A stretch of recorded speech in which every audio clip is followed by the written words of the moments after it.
Hello my YouTube family, ಹೇಗಿದ್ದೀರಾ ಎಲ್ಲರೂ? I hope ಎಲ್ಲರೂ ಚೆನ್ನಾಗಿದ್ದೀರಾ. ಅದೇ ರೀತಿ ನಿಮ್ಮ ಲೈಫ್ನಲ್ಲಿ ಪಾಸಿಟಿವ್ ಆಗಿ ಥಿಂಕ್ ಮಾಡ್ತಾ ಇದ್ದೀರಾ ಅಂತ ಅಂದ್ಕೊಂಡಿದ್ದೀನಿ. ಇವತ್ತಿನ ರೀಡಿಂಗಲ್ಲಿ ಬ್ಯೂಟಿಫುಲ್ ಆಗಿರುವ ಎನರ್ಜಿ ಯಾವುದಿದೆ ಅಂತ ನೋಡೋಣ. ಮೊದಲು ಕಾಮಾಗಿ ಕೂತ್ಕೊಳ್ಳಿ, ಡೀಪ್ ಬ್ರೀತನ್ನು ತಗೊಳ್ಳಿ, ನಿಮ್ಮ ಮನಸ್ಸು ಮತ್ತು ಮೈಂಡನ್ನು ರಿಲ್ಯಾಕ್ಸ್ ಮಾಡ್ಕೊಳ್ಳಿ. ಈಗ ನಿಮ್ಮ ಪರ್ಸನ್ ಹೆಸರನ್ನು ಮನಸ್ಸಾರೆ 3 ಬಾರಿ ನೆನೆಸ್ಕೊಳ್ಳಿ. ಅವರ ಫೇಸನ್ನು ಇಮ್ಯಾಜಿನ್ ಮಾಡ್ಕೊಳ್ಳಿ. ಅವರು ಮತ್ತು ನೀವು ಒಟ್ಟಿಗೆ ಕಳೆದಿರುವ ಬ್ಯೂಟಿಫುಲ್ ಮೆಮೊರೀಸ್ನ ನೆನಪು ಮಾಡ್ಕೊಳ್ಳಿ. ಅದಕ್ಕಿಂತ ಮೊದಲು ಈ ರೀಡಿಂಗ್ ನಿಮ್ಮವರೆಗೂ ತಲುಪಿದೆ ಅಂದರೆ ಯು ಆರ್ ಸೋ ಬ್ಲೆಸ್ಡ್. ಹಾಗಾಗಿ ಯೂನಿವರ್ಸ್ಗೆ ಗ್ರ್ಯಾಟಿಟ್ಯೂಡ್ ಹೇಳಿ, ಥ್ಯಾಂಕ್ ಯು ಯೂನಿವರ್ಸ್ ಅಂತ ಎನರ್ಜಿಯನ್ನು ಫೀಲ್ ಮಾಡಿ. ಬ್ಯೂಟಿಫುಲ್ ಆಗಿರುವ ಎನರ್ಜಿ ಬಂದಾಗ ಅದನ್ನು ರಿಸೀವ್ ಮಾಡ್ಕೊಳ್ಳಿ. ಇದೊಂದು ಜನರಲ್ ರೀಡಿಂಗ್ ಆಗಿರುತ್ತೆ. ಅದರಿಂದ ಇಲ್ಲಿ ಹೇಳುವ ಪ್ರತಿಯೊಂದು ವಿಷಯ ಎಲ್ರಿಗೂ 100% ಮ್ಯಾಚ್ ಆಗಲೇಬೇಕು ಅಂತ ಇಲ್ಲ. ನಿಮ್ಮ ಸಿಚುವೇಶನ್ಗೆ ಮ್ಯಾಚ್ ಆಗುವ ವಿಷಯಗಳನ್ನು ಮಾತ್ರ ನೀವು ರಿಸೀವ್ ಮಾಡ್ಕೊಳ್ಬೇಕಾಗುತ್ತೆ. ಮ್ಯಾಚ್ ಆಗದೇ ಇರುವ ವಿಷಯವನ್ನು ನೀವು ಅಲ್ಲಿಗೆ ಬಿಡಬೇಕಾಗುತ್ತೆ. ಫೋರ್ಸ್ಫುಲ್ಲಾಗಿ ನಿಮ್ಮ ಲೈಫ್ನಲ್ಲಿ ನೀವು ಅಪ್ಲೈ ಮಾಡ್ಕೊಳ್ಬಾರ್ದು. ಈ ರೀಡಿಂಗ್ನ ಮುಖ್ಯ ಉದ್ದೇಶ ಏನು ಅಂದರೆ, ನಿಮ್ಮಿಬ್ಬರ ನಡುವೆ ಈಗ ಯಾವ ಎನರ್ಜಿ ನಡೀತಾ ಇದೆ, ನಿಮ್ಮ ಬಗ್ಗೆ ಅವ್ರು ಏನು ಫೀಲ್ ಮಾಡ್ತಾ ಇದ್ದಾರೆ, ನೀವು ಮತ್ತು ಅವರು ಯಾವ ರೀತಿ ಎನರ್ಜಿಯಲ್ಲಿ ಇದ್ದೀರಾ ಅನ್ನೋದನ್ನು ಹೇಳುವ ಒಂದು ಸಣ್ಣ ಪ್ರಯತ್ನ ಅಷ್ಟೇ. ಹಾಗಾಗಿ ಓವರ್ ಆಗಿ ನೆಗೆಟಿವ್ ಆಗಿ ಯೋಚನೆ ಮಾಡಬೇಡಿ. ಅನಾವಶ್ಯಕ ಭಯಗಳನ್ನು ಮನಸ್ಸಿನಲ್ಲಿ ತುಂಬಿಸ್ಕೊಳ್ಬೇಡಿ. ಯಾವುದೇ ರಿಲೇಷನ್ಶಿಪ್ಪಲ್ಲಾಗಿರಲಿ ಪಾಸಿಟಿವ್ ಎನರ್ಜಿ ಅನ್ನೋದು ತುಂಬ ಮುಖ್ಯ ಆಗಿರುತ್ತೆ. ರೀಡಿಂಗನ್ನು ನೋಡಬೇಕಾದ್ರೆ ವಿಡಿಯೋನ ಲೈಕ್ ಮಾಡ್ಕೊಳ್ಳಿ. ಅದೇ ರೀತಿ ಚಾನಲ್ನ ಸಬ್ಸ್ಕ್ರೈಬ್ ಮಾಡಿಕೊಂಡು ಕನೆಕ್ಟ್ ಆಗಿ. ಮೊದಲಿಗೆ ಯಾವ ಎನರ್ಜಿ ಇದೆ ಅಂತ ನೋಡೋದಾದರೆ, ಹಳೆಯ ನೆನಪುಗಳ ಎನರ್ಜಿ. ಒಳ ಮನಸ್ಸಿನಲ್ಲಿ ತುಂಬ ಗೊಂದಲ, ಕನ್ಫ್ಯೂಷನ್ ಇರುವ ಎನರ್ಜಿ. ಮೌನವಾಗಿ ಎಲ್ಲವನ್ನ ಗಮನಿಸ್ತಾ ಇರುವಂಥ ಎನರ್ಜಿ. ನಿಮ್ಮ ಪರ್ಸನ್ ಈಗ ಹೊರಗಡೆ ಯಾವುದೇ ರೀತಿ ಬಿಹೇವ್ ಮಾಡ್ತಾ ಇರ್ಬೋದು, ಅವರ ಒಳ ಮನಸ್ಸು ಅಷ್ಟೊಂದು ಕ್ಲಿಯರ್ ಆಗಿಲ್ಲ, ಸಮಾಧಾನ ಆಗಿಲ್ಲ. ಹೊರಗಡೆ ಎಲ್ಲವೂ ಓಕೆ ಇದೆ ಅನ್ನೋ ಥರ ಬಿಹೇವ್ ಮಾಡ್ತಾ ಇರ್ಬೋದು, ಆದರೆ ಮನಸ್ಸಿನ ಒಳಗಡೆ ಮಾತ್ರ ತುಂಬ ಆಲೋಚನೆಗಳು, ಪ್ರಶ್ನೆಗಳು, ನೆನಪುಗಳು ಓಡಾಡ್ತಾ ಇದೆ. ಈ ಟೈಮ್ನಲ್ಲಿ ಅವರು ಅವರ ಲೈಫ್ನ ಬಗ್ಗೆ ಮಾತ್ರ ಅಲ್ಲ, ನಿಮ್ಮಿಬ್ಬರ ಕನೆಕ್ಷನ್ ಬಗ್ಗೆ ಕೂಡ ತುಂಬ ಡೀಪಾಗಿ ಯೋಚನೆ ಮಾಡ್ತಾ ಇದ್ದಾರೆ. ಹಳೆಯ ನೆನಪುಗಳು ಮತ್ತೆ ಮತ್ತೆ ಮನಸ್ಸಿಗೆ ಬರ್ತಾ ಇರುವಂತಹ ಎನರ್ಜಿ. ಈ ವ್ಯಕ್ತಿ ಈಗ ಹೆಚ್ಚಾಗಿ ನಿಮ್ಮ ಜೊತೆ ಕಳೆದ ಸಮಯವನ್ನು ನೆನಪಿಸ್ಕೊಳ್ತಾ ಇದ್ದಾರೆ. ನೀವು ಒಟ್ಟಿಗೆ ಮಾತಾಡಿದ ಕ್ಷಣಗಳಾಗಿರ್ಬೋದು, ಇಬ್ಬರು ಟೈಮ್ ಸ್ಪೆಂಡ್ ಮಾಡಿದ ಕ್ಷಣಗಳಾಗಿರ್ಬೋದು, ಇದೆಲ್ಲವೂ ಅವರ ಮನಸ್ಸಿನಲ್ಲಿ ಮತ್ತೆ ಮತ್ತೆ ಮರುಕಳಿಸ್ತಾ ಇದೆ. ಕೆಲವೊಮ್ಮೆ ಲೈಫ್ನಲ್ಲಿ ಒಬ್ಬ ವ್ಯಕ್ತಿ ನಮ್ಮ ಹತ್ತಿರ ಇರುವಾಗ ಅವರ ವ್ಯಾಲ್ಯೂ ಅಷ್ಟೊಂದು ಗೊತ್ತಾಗೋದಿಲ್ಲ, ಆದರೆ ಅವರು ದೂರ ಆದಮೇಲೆ ಮಾತ್ರ ಅವರ ಸ್ಥಾನ ಎಷ್ಟು ದೊಡ್ಡದು ಅನ್ನೋದು ಅರ್ಥ ಆಗುತ್ತೆ. ಈ ವ್ಯಕ್ತಿ ಅದೇ ಹಂತದಲ್ಲಿದ್ದಾರೆ. ನಿಮ್ಮ ಪ್ರೆಸೆನ್ಸನ್ನು ಮಿಸ್ ಮಾಡ್ತಾ ಇದ್ದಾರೆ. ನಿಮ್ಮ ಆ್ಯಬ್ಸೆನ್ಸ್ ಅವರನ್ನು ಮನಸ್ಸಿನ ಒಳಗಡೆಯಿಂದ ಯೋಚನೆ ಮಾಡಿಸ್ತಾ ಇದೆ. ನಿಮ್ಮ ಜೊತೆ ಇದ್ದಾಗ ಸಿಕ್ಕಿದ ಕಂಫರ್ಟ್, ನಿಮ್ಮ ಜೊತೆ ಇದ್ದಾಗ ಸಿಕ್ಕಿದಂತಹ ಪೀಸ್, ಹ್ಯಾಪಿನೆಸ್, ಅದನ್ನು ಈಗ ಮಿಸ್ ಮಾಡ್ತಾ ಇದ್ದಾರೆ. ಮೌನವಾಗಿ ನಿಮ್ಮನ್ನು ಸೈಲೆಂಟಾಗಿ ಗಮನಿಸ್ತಾ ಇರುವಂತಹ ಎನರ್ಜಿ. ಈ ವ್ಯಕ್ತಿ ನಿಮ್ಮ ಬಗ್ಗೆ ಸಂಪೂರ್ಣವಾಗಿ ಮೂವ್ ಆನ್ ಆಗಿದ್ದಾರೆ ಅನ್ನೋ ಎನರ್ಜಿ ಇಲ್ಲ. ಹೊರಗಡೆ ಅವರು ಮಾತಾಡದೇ ಇರ್ಬೋದು, ಕಾಂಟ್ಯಾಕ್ಟ್ ಕಡಿಮೆ ಇರ್ಬೋದು, ಆದರೆ ನಿಮ್ಮ ಬಗ್ಗೆ ತಿಳ್ಕೊಳ್ಬೇಕು ಅನ್ನೋ ಆಸೆ ಇನ್ನೂ ಇದೆ. ನಿಮ್ಮ ಲೈಫ್ನಲ್ಲಿ ಏನು ನಡೀತಾ ಇದೆ, ನೀವು ಈಗ ಹೇಗಿದ್ದೀರಾ, ನೀವು ಖುಷಿಯಾಗಿದ್ದೀರಾ ಅಥವಾ ನೀವು ಯಾವ ರೀತಿ ಇದ್ದೀರಾ, ಅವರನ್ನು ಮಿಸ್ ಮಾಡ್ಕೊಳ್ತಾ ಇದ್ದೀರಾ, ಈ ರೀತಿಯ ಹಲವಾರು ಪ್ರಶ್ನೆಗಳು ಅವರ ಮನಸ್ಸಿನಲ್ಲಿ ಓಡಾಡ್ತಾ ಇದೆ. ಆದರೆ ಸಮಸ್ಯೆ ಏನು ಅಂದರೆ, ಅವರಿಗೆ ಸರಿಯಾದ ಮಾಹಿತಿ ಅನ್ನೋದು ಸಿಗ್ತಾ ಇಲ್ಲ. ಅವ್ರು ತಿಳ್ಕೊಳ್ಬೇಕು ಅಂದುಕೊಳ್ಳುವಷ್ಟು ತಿಳಿದುಕೊಳ್ಳೋದಕ್ಕೆ ಆಗ್ತಾ ಇಲ್ಲ. ಆ ಕಾರಣಕ್ಕೆ ಮನಸ್ಸಿನ ಒಳಗಡೆ ಒಂದು ರೀತಿಯ ಗೊಂದಲ ಹೆಚ್ಚಾಗ್ತಾ ಇದೆ. ನಾನು ಏನು ಮಾಡಬೇಕು ಅನ್ನೋ ಒಳ ಮನಸ್ಸಿನ ಪ್ರಶ್ನೆ. ಈ ಟೈಮ್ನಲ್ಲಿ ನಿಮ್ಮ ಪರ್ಸನ್ಗೆ ಹೊರಗಿನ ಹೋರಾಟ ಅಲ್ಲ, ಅವರ ನಿಜವಾದ ಹೋರಾಟ ಅವರ ಸ್ವಂತ ಮನಸ್ಸಿನ ಜೊತೆಗೆ ನಡೀತಾ ಇದೆ.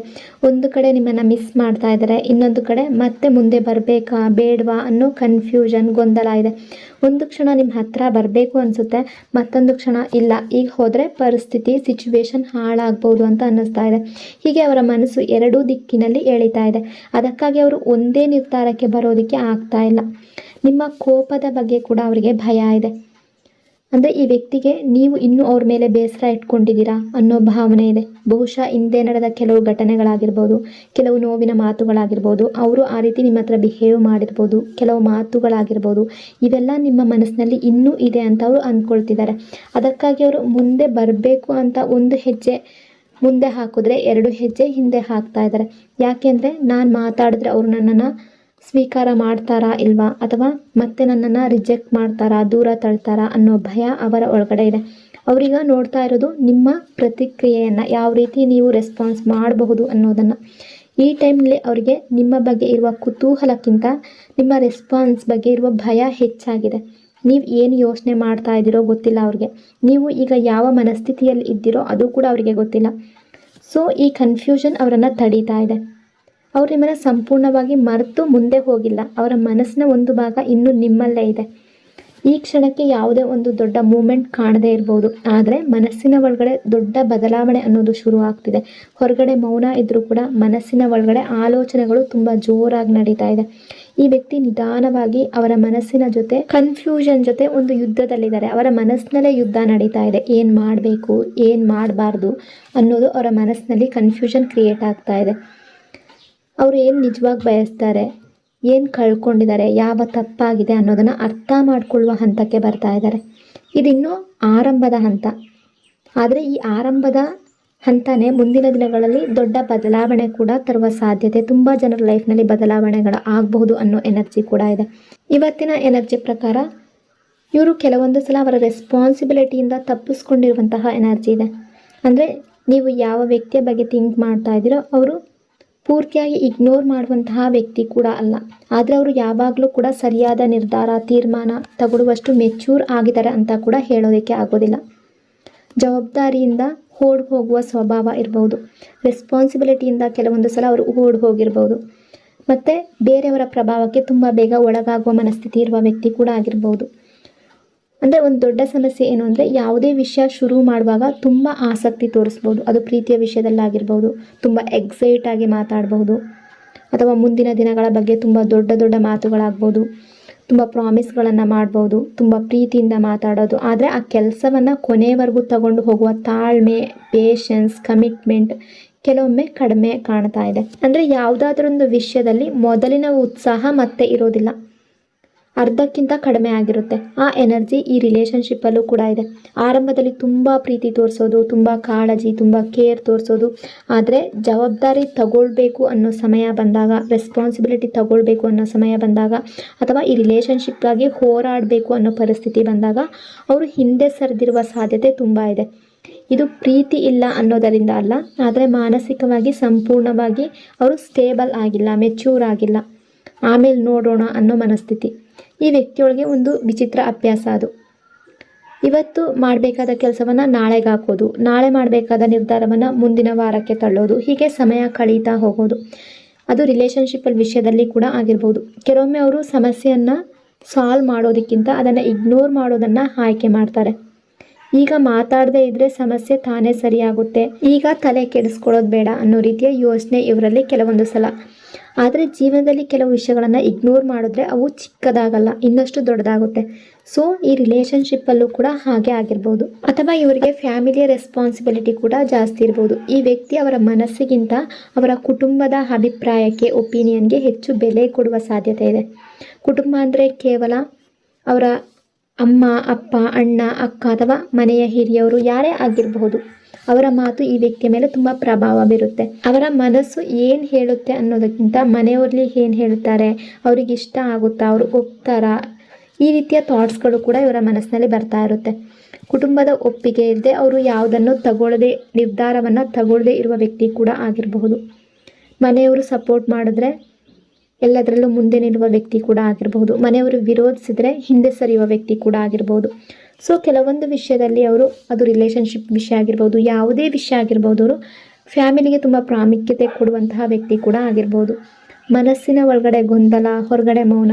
ಈ ವ್ಯಕ್ತಿ ತುಂಬ ಕ್ಲಿಯರಾಗಿ ಯೋಚನೆ ಮಾಡ್ತಾ ಇಲ್ಲ. ಕೆಲವೊಂದು ಸಲ ಅವರ ಮನಸ್ಸಿನ ಒಳಗಡೆ ಒಂದು ಸಲ ನಿಮ್ಮ ಕಡೆ ಬರಬೇಕು ಅಂತ ಅನಿಸಿದ್ರೆ ಇನ್ನೊಂದು ಧ್ವನಿ ಭಯ ತೋರಿಸ್ತಾ ಇದೆ, ಇನ್ನೊಂದು ಧ್ವನಿ ಕುಟುಂಬದ ಮಾತುಗಳನ್ನು ನೆನಪಿಸ್ತಾ ಇದೆ. ಈ ಎಲ್ಲದರ ನಡುವೆ ಅವರ ಸ್ವಂತ ಧ್ವನಿ ಎಲ್ಲೋ ಕಳೆದು ಹೋಗಿರುವಂತೆ ಕಾಣ್ತಾ ಇದೆ.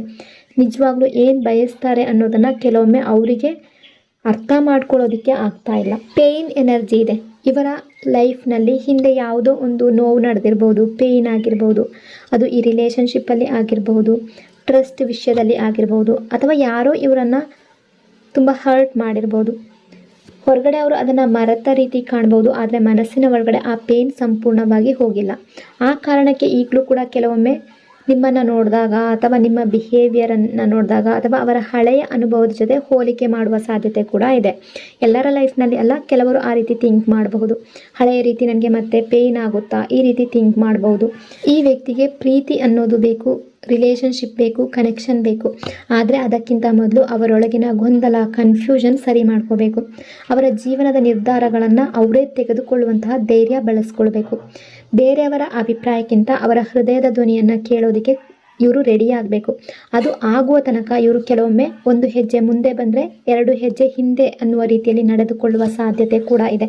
ಆ ಎನರ್ಜಿ ಕೂಡ ಇದೆ. ಈ ವ್ಯಕ್ತಿಯ ಸಮಸ್ಯೆ ಪ್ರೀತಿಯ ಕೊರತೆ ಅಲ್ಲ, ಸಮಸ್ಯೆ ಅವರ ಒಳಗಿನ ಒಂದು ಮೆಚ್ಯೂರಿಟಿ ಕಡಿಮೆ ಇರೋದು. ಅತಿಯಾದ ಭಯ, ಬೇರೆಯವರ ಪ್ರಭಾವ. ಅವ್ರು ನಿಮ್ಮನ್ನು ಸಂಪೂರ್ಣವಾಗಿ ಮರೆತಿಲ್ಲ, ಆದರೆ ಅವರ ಮನಸ್ಸಿನ ಗೊಂದಲ, ಕನ್ಫ್ಯೂಷನ್ನಿಂದ ಹೊರಗಡೆ ಬರೋದಕ್ಕೆ ಇನ್ನೂ ಸಮಯ ತಗೊಳ್ತಿದ್ದಾರೆ. ಅವರೊಳಗೆ ನಿಧಾನವಾಗಿ ಬದಲಾವಣೆ ಆಗ್ತಾ ಇದೆ, ಬಟ್ ಅದು ನಿಧಾನವಾಗಿ ಆಗ್ತಾ ಇದೆ. ಆ ಬದಲಾವಣೆ ಮೊದಲು ಅವರ ಒಳಗೆ ಆಗಬೇಕು. ಅದಾದ ನಂತರ ಮಾತ್ರ ಅದು ನಿಮ್ಮ ಲೈಫ್ನಲ್ಲಾಗಿರ್ಬೋದು, ನಿಮ್ಮ ರಿಲೇಷನ್ಶಿಪ್ಪಲ್ಲಾಗಿರ್ಬೋದು ಕಾಣಿಸ್ಕೊಳ್ಳುವ ಚಾನ್ಸಸ್ ತುಂಬ ಇದೆ. ಇದು ಪ್ರೆಸೆಂಟ್ ಎನರ್ಜಿ ಅನ್ನೋದು ಟೈಮ್ ಟು ಟೈಮ್ ಚೇಂಜ್ ಆಗ್ತಾ ಇರುತ್ತೆ. ಇವತ್ತಿನ ಎನರ್ಜಿ ಪ್ರಕಾರ ಅವರು ತುಂಬ ಕನ್ಫ್ಯೂಷನ್ನಲ್ಲಿ ಇರುವಂತಹ ಎನರ್ಜಿ ಇದೆ.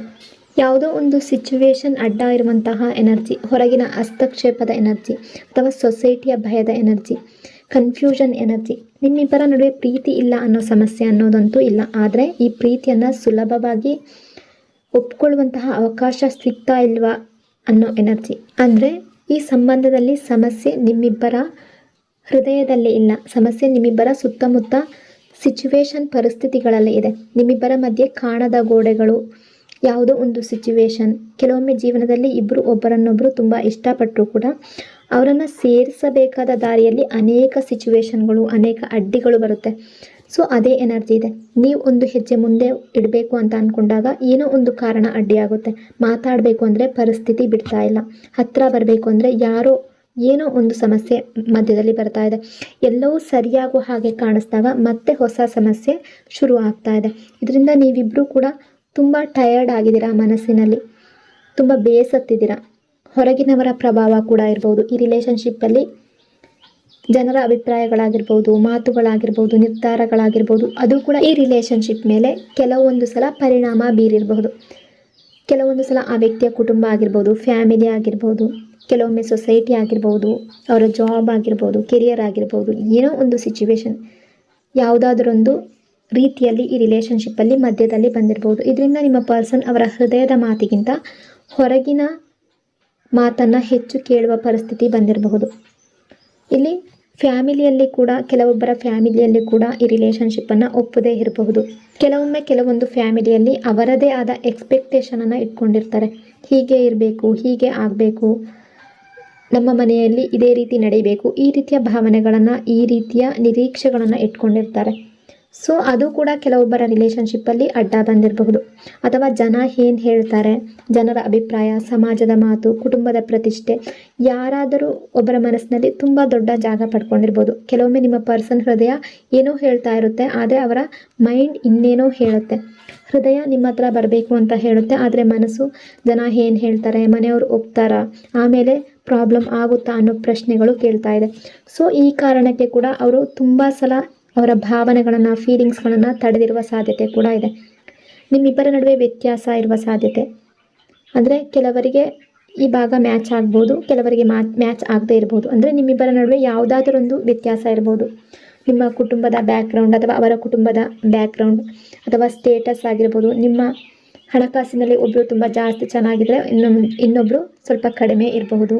ಅಥವಾ ಕ್ಯಾಸ್ಟ್ ಇಶ್ಯೂ ಅಥವಾ ವಯಸ್ಸು, ಯಾವುದೋ ಒಂದು ಅದನ್ನು ಸುಲಭವಾಗಿ ಒಪ್ಪದ ಯಾವುದಾದ್ರೂ ಒಂದು ವಿಷಯ, ಇದರಲ್ಲಿ ಯಾವುದೋ ನಿಮ್ಮ ಸಿಚುವೇಶನ್ಗೆ ಮ್ಯಾಚ್ ಆಗ್ತಾ ಇದೆಯೋ ಅದನ್ನು ಮಾತ್ರ ತಗೊಳ್ಬೇಕಾಗುತ್ತೆ. ಸೊ ಯಾವುದೋ ಒಂದು ವ್ಯತ್ಯಾಸ, ಯಾವುದೋ ಒಂದು ಸಿಚುವೇಶನ್ ಸಮಸ್ಯೆ ಆಗಿ ಅಡ್ಡ ಬಂದಿರಬಹುದು. ಈ ರಿಲೇಷನ್ಶಿಪ್ಪಲ್ಲಿ ಅವರಿಗೆ ನಿಮ್ಮ ಬಗ್ಗೆ ಭಾವನೆಗಳಿಲ್ಲ ಅನ್ನೋ ಎನರ್ಜಿ ಇಲ್ಲ, ಆದರೆ ಮುಂದೆ ದಾರಿ ಹೇಗಿರುತ್ತೆ ಅನ್ನೋದು ಅವ್ರಿಗೆ ಕ್ಲಿಯರಾಗಿ ಕಾಣ್ತಾ ಇಲ್ಲ. ಕೆಲವೊಮ್ಮೆ ಅವರು ನಿಮ್ಮನ್ನು ಕಳ್ಕೊಳ್ಳೋದಕ್ಕೆ ಇಷ್ಟಪಡ್ತಾ ಇಲ್ಲ, ಆದರೆ ಸಂಪೂರ್ಣವಾಗಿ ಕಮಿಟ್ ಆಗುವ ಧೈರ್ಯ ಕೂಡ ಇನ್ನೂ ಬಂದಿಲ್ಲ. ಸೊ ಇದರ ಪರಿಣಾಮವಾಗಿ ಒಂದು ಸ್ಥಿತಿಯಲ್ಲಿ ನಿಂತ್ಕೊಂಡಿದ್ದಾರೆ, ಸ್ಟಕ್ ಆಗಿದ್ದಾರೆ, ಪೂರ್ಣವಾಗಿ ಹಿಡ್ಕೊಳ್ಳೋದಕ್ಕೆ ಆಗ್ತಾ ಇಲ್ಲ ಅವ್ರಿಗೆ. ದೂರ ಹೋಗಬೇಕು ಅಂತಲ್ಲ, ಆದರೆ ಹೇಗೆ ಉಳಿಸ್ಕೊಳ್ಬೇಕು, ಯಾವ ರೀತಿ ಮುಂದೆ ಹೆಜ್ಜೆ ಹಾಕಬೇಕು ಅನ್ನೋದು ಗೊತ್ತಾಗ್ತಾ ಇಲ್ಲ. ನಿಮ್ಮ ಪರ್ಸನ್ಗೆ ನಿಮ್ಮ ಜೊತೆ ರಿಲೇಷನ್ಶಿಪ್ ಇರಬೇಕು ಅನ್ನುವ ಆಸೆ ಕೂಡ ಇದೆ, ಆದರೆ ಅದನ್ನು ಯಾವ ರೂಪದಲ್ಲಿ ಮುಂದುವರಿಸಬೇಕು ಅನ್ನೋ ಗೊಂದಲ ಇದೆ. ಅವರು ಮನಸ್ಸಿನ ಒಳಗಡೆ ಯಾವುದೇ ರೀತಿಯಾದರೂ ಇವರನ್ನು ಕಳ್ಕೊಳ್ಬಾರ್ದು ಅಂತ ಯೋಚನೆ ಮಾಡ್ತಾ ಇದ್ದಾರೆ. ಆದರೆ ಅದಕ್ಕೆ ಸರಿಯಾದ ದಾರಿ ಯಾವುದು ಅನ್ನೋದು ಅವರಿಗೆ ಇನ್ನೂ ಕೂಡ ಅರ್ಥ ಆಗ್ತಾ ಇಲ್ಲ. ಈ ರಿಲೇಷನ್ಶಿಪ್ಪಲ್ಲಿ ಪ್ರೀತಿಯ ಕೊರತೆ ಇಲ್ಲ. ಹೊರಗಿನ ಅಡ್ಡಿಗಳಾಗಿರ್ಬೋದು, ಕುಟುಂಬದ ಪ್ರಭಾವ ಆಗಿರ್ಬೋದು, ಅಥವಾ ಅವರದೇ ಆದ ಕನ್ಫ್ಯೂಷನ್ ಆಗಿರ್ಬೋದು, ಯಾವುದೋ ಒಂದು ಸಿಚುವೇಶನ್ ಆಗಿರ್ಬೋದು, ಯಾವುದೋ ಒಂದು ಈಗ ಅಡ್ಡ ವಾಲ್ ರೀತಿ ನಿಂತಿರ್ಬೋದು. ನಿಮ್ಮ ಪರ್ಸನ್ ಈಗ ಅವರ ಹೃದಯದ ಮಾತು ಹೊರಗಿನ ಜನರಿಗೆ ಅಥವಾ ಹೊರಗಡೆ ಶೋ ಮಾಡದೇ ಇರ್ಬೋದು. ಒಳಗಡೆ ಸಿಕ್ಕಾಕೊಂಡಿರುವಂತಹ ಪರಿಸ್ಥಿತಿ, ಏನು ಫೀಲ್ ಮಾಡ್ತಾ ಇದ್ದಾರೆ ಅನ್ನೋದು ಒಂದು ಕಡೆ, ಬೇರೆಯವ್ರು ಏನು ಹೇಳ್ತಾರೆ ಅನ್ನೋದು ಒಂದು ಕಡೆ, ಅಥವಾ ಸಿಚುವೇಶನ್ ಏನಾಗ್ತಾ ಇದೆ ಅನ್ನೋದರ ಬಗ್ಗೆ ಕೂಡ ಥಿಂಕ್ ಮಾಡುವಂತಹ ಎನರ್ಜಿ. ಅವರೀಗ ತಗೊಳ್ಬೇಕಾದ ನಿರ್ಧಾರವನ್ನು ಮನಸ್ಸಿನಲ್ಲಿ ಸ್ಟಕ್ ಮಾಡಿಕೊಂಡು ಇಟ್ಕೊಂಡಿದ್ದಾರೆ. ಮುಂದೆ ಯಾವುದೋ ಒಂದು ಹಂತದಲ್ಲಿ ಅವರ ಹೃದಯದ ಮಾತನ್ನು ಹೇಳಬೇಕಾ ಅಥವಾ ಬೇರೆಯವರ ಮಾತನ್ನು ಕೇಳಬೇಕಾ ಅನ್ನೋ ದೊಡ್ಡ ಆಯ್ಕೆ ಅವರ ಮುಂದೆ ನಿಂತಿದೆ. ಏನು ಮಾಡಬೇಕು, ಯಾವ ದಾರಿಯಲ್ಲಿ ಹೋಗಬೇಕು, ಯಾವ ರೀತಿ ಹೋದರೆ ಈ ರಿಲೇಷನ್ಶಿಪ್ ಸರಿಯಾಗಬಹುದು ಅನ್ನೋ ರೀತಿ ಸ್ಟಕ್ ಎನರ್ಜಿಯಲ್ಲಿ. ಹೊರಗಡೆ ಏನು ನಡೀತಾ ಇದೆ ಅನ್ನೋದಕ್ಕಿಂತ ನಿಮ್ಮ ಪರ್ಸನ್ ಮನಸ್ಸಿನ ಒಳಗಡೆ ಏನು ನಡೀತಾ ಇದೆ ಅನ್ನೋದು ಮುಖ್ಯ ಆಗಿರುತ್ತೆ. ನಿಮ್ಮ ಪರ್ಸನ್ ಮನಸ್ಸು ಮತ್ತು ಹೃದಯ ಒಂದೇ ಮಾತನ್ನು ಹೇಳ್ತಾ ಇಲ್ಲ. ಅವರ ಒಳಗಿರುವ ಸತ್ಯ ಅವರಿಗೆ ಗೊತ್ತಿದೆ. ಆದರೆ ಆ ಸತ್ಯವನ್ನು ಒಪ್ಕೊಳ್ಳುವ ಧೈರ್ಯ ಮಾತ್ರ ಇನ್ನೂ ಸಂಪೂರ್ಣವಾಗಿ ಬಂದಿಲ್ಲ. ಒಳ ಮನಸ್ಸು ಈಗಾಗಲೇ ಉತ್ತರ ಕೊಡ್ತಾ ಇದೆ, ಬಟ್ ಅವರು ಅದನ್ನು ಕೇಳ್ತಾ ಇಲ್ಲ. ಕೆಲವೊಮ್ಮೆ ಲೈಫ್ನಲ್ಲಿ ನಮ್ಮ ಒಳಗಿನ ಮನಸ್ಸು ಏನು ಹೇಳ್ತಾ ಇದೆ, ನಮಗೆ ಸರಿಯಾದ ದಾರಿ ತೋರಿಸ್ತಾ ಇರುತ್ತೆ. ಆದರೆ ಭಯ, ಗೊಂದಲ ಅಥವಾ ಹೊರಗಿನ ಒತ್ತಡದಿಂದ, ಪ್ರೆಷರ್ ಕಾರಣದಿಂದ ನಾವು ಆ ಧ್ವನಿಯನ್ನು ನಿರ್ಲಕ್ಷ್ಯ ಮಾಡ್ತೀವಿ, ಇಗ್ನೋರ್ ಮಾಡ್ತೀವಿ. ಸೊ ಅದೇ ಈ ವ್ಯಕ್ತಿಯಲ್ಲೂ ಇದೆ. ಅವರಿಗೆ ಮನಸ್ಸಿನ ಒಳಗಡೆ ತುಂಬ ವಿಷಯಗಳು ಅರ್ಥ ಆಗ್ತಾ ಇದೆ. ಯಾರು ನಿಜವಾಗ್ಲಿ ಅವರ ಕಾಳಜಿ ಇಟ್ಟು, ಯಾರು ಅವರನ್ನು ತುಂಬ ಪ್ರೀತಿ ಮಾಡಿದ್ರು, ಯಾರು ಅವರನ್ನು ಅರ್ಥ ಮಾಡಿಕೊಂಡ್ರು, ಯಾರನ್ನು ಕಳ್ಕೊಂಡ್ರೆ ನೋವಾಗುತ್ತೆ, ಇದೆಲ್ಲದರ ಬಗ್ಗೆ ಒಳ ಮನಸ್ಸು ಈಗಾಗಲೇ ಉತ್ತರ ಕೊಡ್ತಾ ಇದೆ. ಆದರೆ ಅವರು ಅದನ್ನು ಸಂಪೂರ್ಣವಾಗಿ ಒಪ್ಕೊಳ್ಳುವಂತಹ ಹಂತಕ್ಕೆ ಇನ್ನೂ ಬಂದಿಲ್ಲ.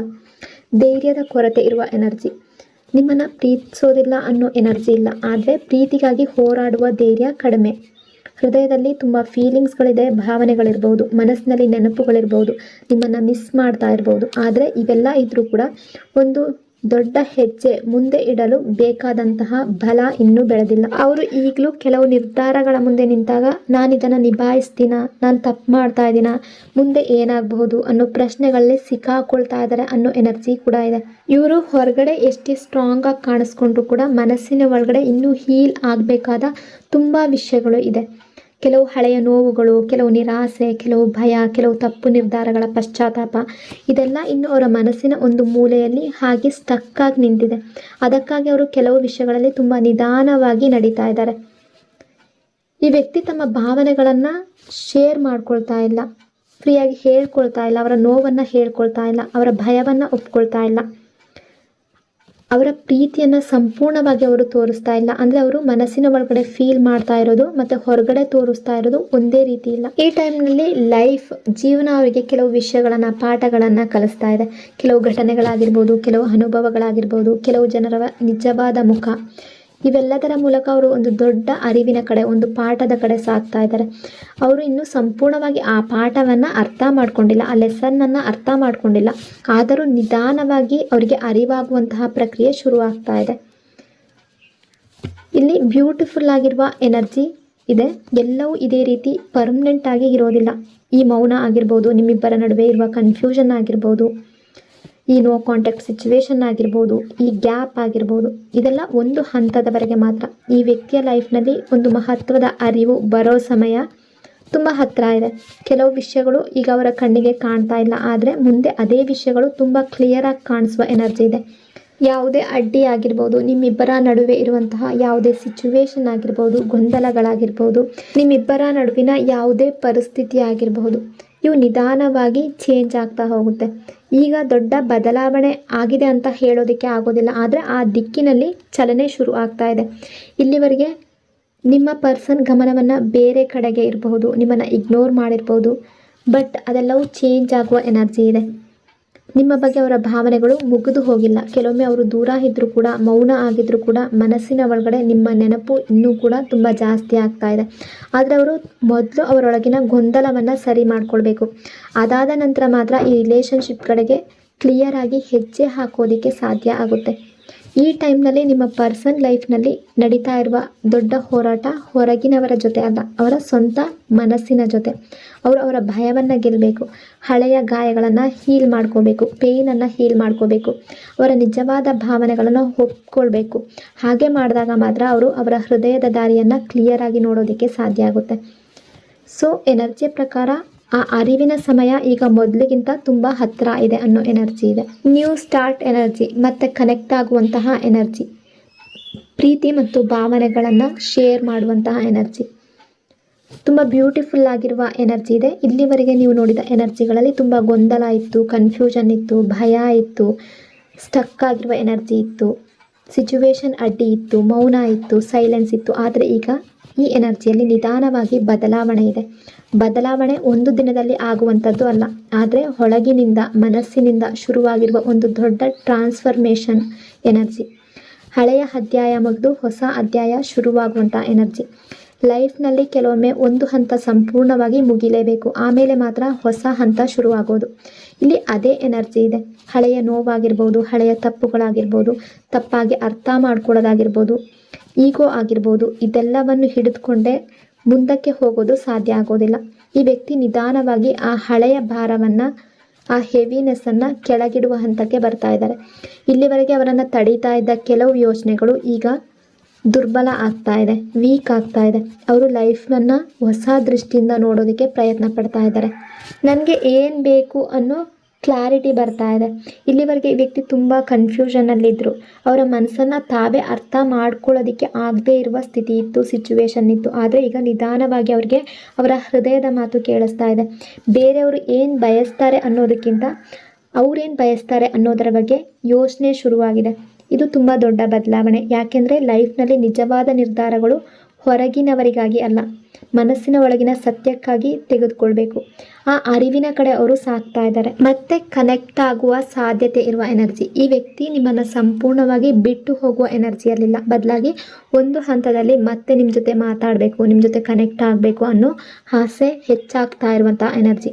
ಈಗ ಅವರು ಮೌನವಾಗಿರ್ಬೋದು, ಆದರೆ ಆ ಮೌನದ ಹಿಂದೆ ಸಾಕಷ್ಟು ಫೀಲಿಂಗ್ಸ್ಗಳು ಕೆಲಸ ಮಾಡ್ತಾ ಇದೆ. ನಿಮ್ಮ ನೆನಪುಗಳಾಗಿರ್ಬೋದು, ನಿಮ್ಮ ಮಾತುಗಳಾಗಿರ್ಬೋದು, ನಿಮ್ಮ ಪ್ರೆಸೆನ್ಸ್, ನಿಮ್ಮ ಆಬ್ಸೆನ್ಸ್, ಇವೆಲ್ಲ ಅವರನ್ನು ಮತ್ತೆ ನಿಮ್ಮ ಕಡೆಗೆ ತಿರುಗಿ ನೋಡುವಂತಹ ಎನರ್ಜಿ. ನಿಮ್ಮ ಬಗ್ಗೆ ಇರುವ ಭಾವನೆಗಳು ಇನ್ನೂ ತುಂಬ ಜಾಸ್ತಿ ಆಗ್ತಾ ಇರುವಂತಹ ಎನರ್ಜಿ. ಹೊರಗಡೆ ಎಷ್ಟೇ ಕೂಲಾಗಿ ಕಾಣಿಸ್ಕೊಂಡ್ರೂ ಕೂಡ ಮನಸ್ಸಿನ ಒಳಗಡೆ ನಿಮ್ಮ ಬಗ್ಗೆ ಇರುವ ಫೀಲಿಂಗ್ಸ್ಗಳು ಇನ್ನೂ ಇದೆ. ನಿಮ್ಮ ಜೊತೆ ಕಳೆದ ಸಮಯವನ್ನು ನೆನಪಿಸ್ಕೊಂಡಾಗ ಅವರಿಗೆ ಒಂದು ರೀತಿಯ ಭಾವನಾತ್ಮಕ ಒಂದು ಬಾಂಡ್ ಇರುವ ಕನೆಕ್ಷನ್ ಫೀಲ್ ಆಗ್ತಾ ಇದೆ. ಅವರು ನಿಮ್ಮನ್ನು ಕೇವಲ ಒಂದು ನೆನಪಾಗಿ ನೋಡ್ತಾ ಇಲ್ಲ, ಬದಲಿಗೆ ಅವರ ಲೈಫ್ನಲ್ಲಿ ಒಂದು ಇಂಪಾರ್ಟೆಂಟ್ ಪಾರ್ಟ್ ಆಗಿ ನೋಡ್ತಾ ಇರುವಂತಹ ಎನರ್ಜಿ. ಇಲ್ಲಿ ತುಂಬ ಬ್ಯೂಟಿಫುಲ್ ಆಗಿರುವ ಎನರ್ಜಿ ಇದೆ. ನಿಮ್ಮ ಗಮನ, ನಿಮ್ಮ ಪ್ರತಿಕ್ರಿಯೆ, ನಿಮ್ಮ ಸ್ವಲ್ಪ ಕಾಳಜಿ, ಇದೆಲ್ಲವನ್ನು ಮತ್ತೆ ಬಯಸ್ತಾ ಇದ್ದಾರೆ. ಅವರು ಹೊರಗಡೆ ಶೋ ಮಾಡ್ಕೊಳ್ದೇ ಇರ್ಬೋದು, ಮನಸ್ಸಿನ ಒಳಗಡೆ ನಿಮ್ಮ ಬಗ್ಗೆ ಕಾಳಜಿ ಇನ್ನೂ ಇದೆ. ಕೆಲವೊಮ್ಮೆ ಅವರು ಈಗ ಹೇಗಿರ್ಬೋದು ಅಂತ ನಿಮ್ಮ ಬಗ್ಗೆ ಯೋಚನೆ ಮಾಡ್ತಾ ಇದ್ದಾರೆ, ನಿಮ್ಮನ್ನು ನೆನಪಿಸ್ಕೊಳ್ತಾ ಇದ್ದಾರೆ. ನನ್ನ ಬಗ್ಗೆ ಏನಾದರೂ ಫೀಲ್ ಮಾಡ್ತಾರಾ ಅನ್ನೋ ಪ್ರಶ್ನೆಗಳು ಕೂಡ ಅವರ ಮನಸ್ಸಿನಲ್ಲಿ ಬರ್ತಾ ಇದೆ. ಪಶ್ಚಾತ್ತಾಪದ ಎನರ್ಜಿ ಇದೆ. ಈ ವ್ಯಕ್ತಿ ತಮ್ಮ ಕೆಲವು ಹಳೆಯ ನಡತೆಗಳ ಬಗ್ಗೆ, ಬಿಹೇವಿಯರ್ ಬಗ್ಗೆ ಮನಸ್ಸಿನ ಒಳಗಡೆ ಯೋಚನೆ ಮಾಡ್ತಾ ಇದ್ದಾರೆ. ಕೆಲವು ಮಾತುಗಳಾಗಿರ್ಬೋದು, ಕೆಲವು ನಿರ್ಧಾರಗಳಾಗಿರ್ಬೋದು, ಕೆಲವು ಸಂದರ್ಭಗಳಲ್ಲಿ ನಿಮ್ಮನ್ನು ಅರ್ಥ ಮಾಡ್ಕೊಳ್ಳದೆ ನಡ್ಕೊಂಡಿರೋದಾಗಿರ್ಬೋದು, ಇವುಗಳ ಬಗ್ಗೆ ಅವರಿಗೆ ಪಶ್ಚಾತ್ತಾಪ ಬರ್ತಾ ಇರುವ ಸಾಧ್ಯತೆ ಇದೆ. ಅವರು ಅದನ್ನು ಎಲ್ಲರ ಮುಂದೆ ಒಪ್ಕೊಳ್ಳದೆ ಇರಬಹುದು, ಆದರೆ ಒಳ ಮನಸ್ಸಿನಲ್ಲಿ ಆ ಭಾರವನ್ನು ಅನುಭವಿಸ್ತಾ ಇದ್ದಾರೆ. ಹೃದಯದಿಂದ ಬರುವ ಮಾತುಗಳ ಎನರ್ಜಿ. ಮುಂದಿನ ಟೈಮ್ನಲ್ಲಿ ಈ ವ್ಯಕ್ತಿ ನಿಮ್ಮ ಜೊತೆ ಮಾತಾಡಬೇಕು ಅಂತ ಅಂದ್ಕೊಳ್ಳುವಂತಹ ಎನರ್ಜಿ. ಅದು ಕೇವಲ ಫಾರ್ಮಾಲಿಟಿ ಆಗಿರುವ ಸಾಧ್ಯತೆ ಕಡಿಮೆ, ಬದಲಿಗೆ ಹೃದಯದಿಂದ ಮಾತನಾಡುವ ಸಾಧ್ಯತೆ ಹೆಚ್ಚಿದೆ. ಅವರು ಅವರ ಭಾವನೆಗಳನ್ನು ಹೇಳೋದಕ್ಕೆ ಪ್ರಯತ್ನ ಮಾಡ್ಬೋದು, ನಿಮ್ಮನ್ನು ಮಿಸ್ ಮಾಡಿರೋದನ್ನು ಹೇಳ್ಕೊಳ್ಬೋದು, ಕೆಲವು ವಿಷಯಗಳಿಗೆ ಕ್ಷಮೆ ಕೇಳುವ ಸಾಧ್ಯತೆ ಕೂಡ ಇರ್ಬೋದು. ಯಾಕೆಂದರೆ ಈಗ ಅವರು ಭಾವನೆಗಳನ್ನು ಹೈಡ್ ಮಾಡ್ಕೊಳ್ಳೋದ್ರಿಂದ ಸಮಸ್ಯೆ ಪರಿಹಾರ ಆಗೋದಿಲ್ಲ ಅನ್ನೋದನ್ನು ಅರ್ಥ ಮಾಡ್ಕೊಳ್ತಾ ಇದ್ದಾರೆ. ಸೊ ನ್ಯೂ ಸ್ಟಾರ್ಟ್ ಎನರ್ಜಿ ಇದೆ. ಹೊಸ ರೀತಿಯಲ್ಲಿ ಈ ಕನೆಕ್ಷನನ್ನು ಮುಂದಕ್ಕೆ ತಗೊಂಡು ಹೋಗಬೇಕು ಅನ್ನೋ ರೀತಿ ಥಿಂಕ್ ಮಾಡುವ ಎನರ್ಜಿ. ಹಿಂದೆ ಇದ್ದ ರಿಲೇಷನ್ಶಿಪ್ಗಿಂತ ಹೆಚ್ಚು ಅರ್ಥ ಮಾಡಿಕೊಳ್ಳುವಂತಹ ಎನರ್ಜಿ, ಹೆಚ್ಚು ಮೆಚ್ಯೂರಿಟಿ, ಹೆಚ್ಚು ಕ್ಲಾರಿಟಿ, ಇವುಗಳ ಜೊತೆ ಹೊಸ ನ್ಯೂ ಬಿಗಿನಿಂಗ್ ಆಗಬೇಕು ಅನ್ನುವಂತಹ ಎನರ್ಜಿ. ತುಂಬ ಅಟ್ರಾಕ್ಷನ್ ಎನರ್ಜಿ ಇದೆ. ನೀವು ತುಂಬ ಬ್ಯೂಟಿಫುಲ್ ಆಗಿರ್ಬೋದು ಅಥವಾ ಹ್ಯಾಂಡ್ಸಮ್ ಆಗಿರ್ಬೋದು, ನಿಮ್ಮ ಮಾತಾಗಿರ್ಬೋದು, ನಿಮ್ಮ ಮಾತಾಡುವ ಸ್ಟೈಲ್ ಆಗಿರ್ಬೋದು, ಒಟ್ಟಿನಲ್ಲಿ ನಿಮ್ಮ ಬಗ್ಗೆ ತುಂಬ ಆಕರ್ಷಣೆ ಇರುವಂತಹ ಎನರ್ಜಿ. ತುಂಬ ಕಾಳಜಿ ಇದೆ, ಹತ್ತಿರ ಇರಬೇಕು ಅನ್ನುವಂತಹ ಎನರ್ಜಿ. ಸೊ ನಿಮ್ಮ ಜೊತೆ ಟೈಮ್ ಸ್ಪೆಂಡ್ ಮಾಡಬೇಕು, ಮಾತಾಡಬೇಕು, ಮತ್ತು ಹಳೆಯ ರೀತಿ ಕನೆಕ್ಷನನ್ನು ಫೀಲ್ ಮಾಡಬೇಕು ಅನ್ನೋ ರೀತಿ ಫೀಲ್ ಮಾಡ್ತಾ ಇದ್ದಾರೆ. ಇಲ್ಲಿವರೆಗೆ ಇದ್ದ ಮೌನ, ಗೊಂದಲ, ಕನ್ಫ್ಯೂಷನ್, ಭಯ, ಯಾವುದೇ ಸ್ಟಕ್ ಸಿಚುವೇಶನ್ಗಳು ಇದೆಲ್ಲವೂ ನಿಧಾನವಾಗಿ ಬದಲಾಗುವಂತಹ ಹಂತಕ್ಕೆ ಬರ್ತಾ ಇದೆ. ನಿಮ್ಮ ಪರ್ಸನ್ ಮನಸ್ಸಿನ ಒಳಗಡೆ ಒಂದು ದೊಡ್ಡ ಬದಲಾವಣೆ ನಡೀತಾ ಇದೆ. ಅವರು ಅವರ ಹೃದಯದ ಮಾತನ್ನು ಕೇಳೋದಕ್ಕೆ ಪ್ರಾರಂಭ ಮಾಡ್ತಾ ಇದ್ದಾರೆ. ಸೊ ಆ ಕಾರಣಕ್ಕೆ ಅವ್ರಿಗೆ ಕ್ಲಾರಿಟಿ ಅನ್ನೋದು ಸಿಗೋದಕ್ಕೆ ಶುರು ಆಗ್ತಾ ಇದೆ. ನಿಮ್ಮಿಬ್ಬರ ನಡುವೆ ಮತ್ತೆ ಒಂದು ಬ್ಯೂಟಿಫುಲ್ ಕನೆಕ್ಷನ್ ನಿರ್ಮಾಣವಾಗುವಂತಹ ಸಾಧ್ಯತೆ ತುಂಬ ಜಾಸ್ತಿ ಇದೆ. ಅದು ನಿಧಾನ ಆಗಿರ್ಬೋದು, ಆದರೆ ಈ ಎನರ್ಜಿಯಲ್ಲಿ ಅವರಲ್ಲಿ ತುಂಬ ಆಸೆಗಳಿದೆ. ಪ್ರೀತಿ ಇನ್ನೂ ತುಂಬ ಜಾಸ್ತಿ ಇದೆ, ಫೀಲಿಂಗ್ಸ್ ಇನ್ನೂ ತುಂಬ ಜಾಸ್ತಿ ಇದೆ. ಸೊ ಎನರ್ಜಿ ಪ್ರಕಾರ ಅವರು ನಿಮ್ಮನ್ನು ಮಿಸ್ ಮಾಡ್ಕೊಳ್ತಾ ಇರುವಂತಹ ಎನರ್ಜಿ ಕೂಡ ಇದೆ. ಈ ರೀಡಿಂಗ್ ನಿಮಗೆ ಇಷ್ಟ ಆಗಿದೆ ಅಂದ್ಕೊಂಡಿದ್ದೀನಿ. ಇಷ್ಟ ಆಗಿದರೆ ಪಾಸಿಟಿವ್ ಆಗಿ ಕಮೆಂಟ್ ಮಾಡಿ. ನಿಮ್ಮ ರಿಲೇಷನ್ಶಿಪ್ಪಲ್ಲಿ ನೀವು ಬಯಸ್ತಾ ಇರುವಂತಹ ಸಂತೋಷ, ಹ್ಯಾಪಿನೆಸ್ ನಿಮ್ಮ ಲೈಫ್ನಲ್ಲಿ ರಿಯಾಲಿಟಿಯಾಗಿ ಬರಲಿ ಅಂತ ಬ್ಲೆಸ್ ಮಾಡ್ತಾ ಇನ್ನೊಂದು ರೀಡಿಂಗಲ್ಲಿ ಮತ್ತೆ ಸಿಗ್ತೀನಿ. ಅಲ್ಲಿವರೆಗೂ ಟೇಕ್ ಕೇರ್. ನಿಮ್ಮ ಪ್ರೀತಿ, ನಿಮ್ಮ ಸಪೋರ್ಟ್ಗೆ thank you so much. God bless you all.